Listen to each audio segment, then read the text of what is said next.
All right. So we had a passing of a legend this past week. I told you all that I was the greatest of all time. The champion of the world, Muhammad Ali. He passed at the age of, I just saw his age. 74. 74, yeah. 74. And as I kind of reflected on it, I was just thinking like this was like, obviously Muhammad Ali was way before our time, but like he was by far the first like sports icon, like especially outside of like team sports, that like there's photos of him everywhere. Everybody knows his name. He's internationally known. Everybody has quotes. Like, just the impact that Muhammad Ali had on our world. Like, even though all of us, I mean, we never saw him fight other than, clips. I'm pretty sure that for all of our lives, he's been, ridden with Parkinson's, Yeah. but we all know the impact of Muhammad Ali. Yeah, he was. He was flat. He was flat out, in my opinion. And I'm no boxing aficionado. Eric could probably name several fighters in his opinion that were better than him. From his record and from just what I've read and seen, as far as highlights, he, even though he was the self-proclaimed greatest, to me, he was. And that extended outside the ring as well. It takes, a real man to say, hey, I'm not going, Vietnam, because there's a war right here in our country. I don't have a beef with them. I have a beef with how white America is treating black people. Right. So that to me speaks volumes, even, outside of his boxing career. And as most say, we didn't get to see him truly in his prime because of those 3 years that he lost because he wasn't allowed to fight. Well, I can't say we, because of course I wasn't around. But Eric saw it. Yeah, Eric has seen it all. So yeah, but that's the extent of my knowledge on him. Outside of the the books and everything and the movie, of course, and the documentaries. But yeah, we did lose, a great. But I'm just glad that he's able to rest now. He looked, no offense, he just looked pretty bad, especially towards the end. That fucking joke. Yeah. So, and props to his wife, who stood, well, I know that was his fourth wife, but, who stuck by his side to the end. Yeah. He was married to her since '86. He got one so bad daughter, boy. She's a baddie. He's a baddie. He is the GOAT. Real live. Real live, he is the GOAT. But yeah, and nobody can that from him. Eric, I'm sure you being the boxing aficionado, you have something that you want to throw out there when discussing the greatest of all time. Yeah, pretty much. I think everybody's touched on this, how much he had an indelible impact. Not just in the boxing world, but she was a 3-time heavyweight champion, Olympic gold medalist.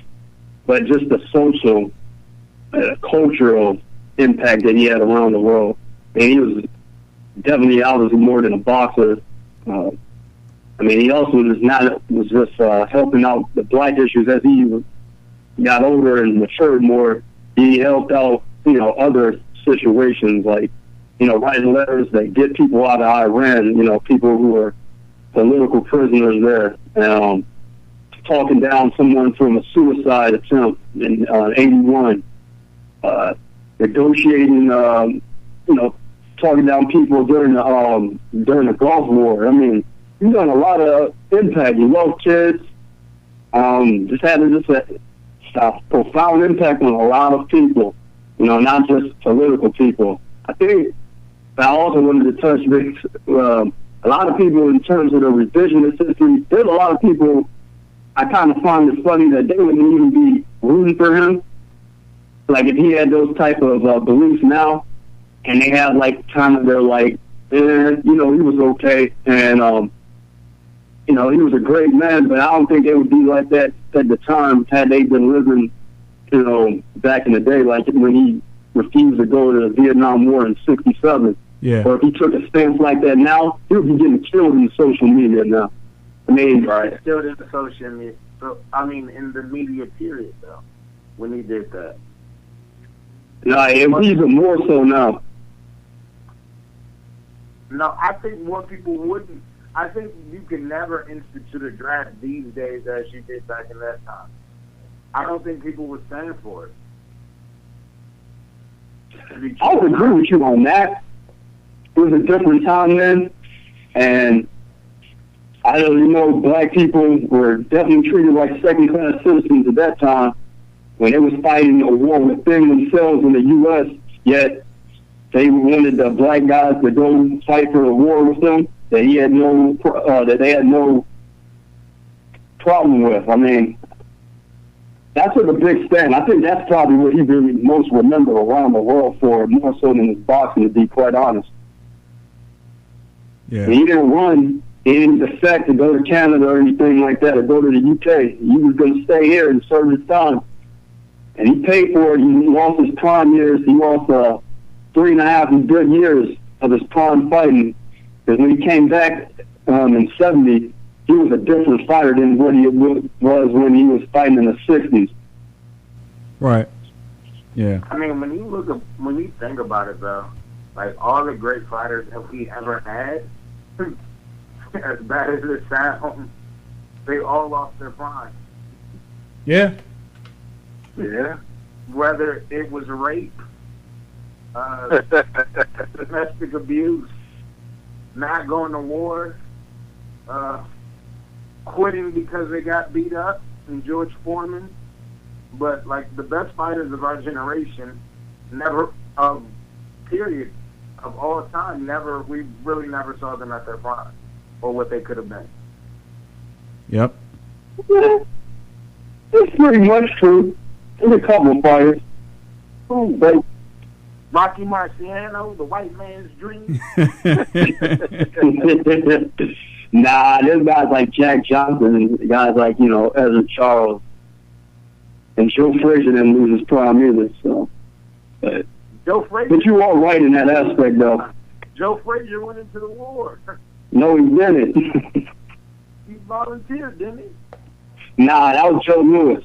Joe Louis had to go to war. Oh, my bad. Same person.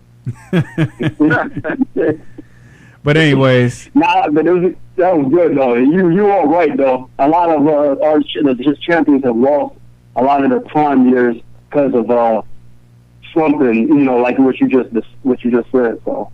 Yeah. Well, anyways, I just wanted to make sure that we touched on that too and talked about Muhammad Ali and his impact on our world.